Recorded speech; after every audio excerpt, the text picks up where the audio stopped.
Day 23, nearly a year after SADC condemned the elections in Zimbabwe, the regime in Harare continues to harass, terrorize, intimidate, and imprison innocent and patriotic citizens who desire nothing but the best for their country and its citizens. Ashperi mushe mure Zimbabwe tikuona panapa vanhu citizen conscience for change vari kukaona vachiti aiwa tauda kutosvitsa gore pasina kana gore takuona kuti aiwa the ruling party ZANU-PF yakutocapture ichiharasa ichiterroriza vanhu vari kuda kuita the good for their citizens munyika yeZimbabwe. Sindinapinda mashuka buda njero ndipo subscribe like kuti on the bell icon. Vari kuuya vachiadvocate for the 78 and Jameson Timba vachiti SADC must acknowledge that the 2023 elections they condemned have brought immense suffering, illegal imprisonment, and harassment to the people, and therefore a lasting solution by the regional body must be reached to prevent further escalation of persecution of political opponents and polarization of the country. All political prisoners, including Senator Jameson Timba,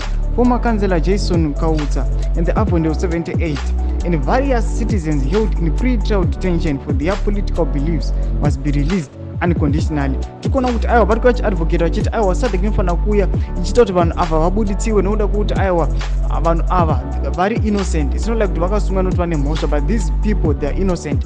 Maadvocate vari kuuya achitaura vanhu veCitizen Coalition for Change main opposition yenyika yeZimbabwe. Tudze mafungiro enyu muri kudii pamusoro pemashoko awa. Pinai comment section medu, sono subscribe, kuleka, turn on the bell icon.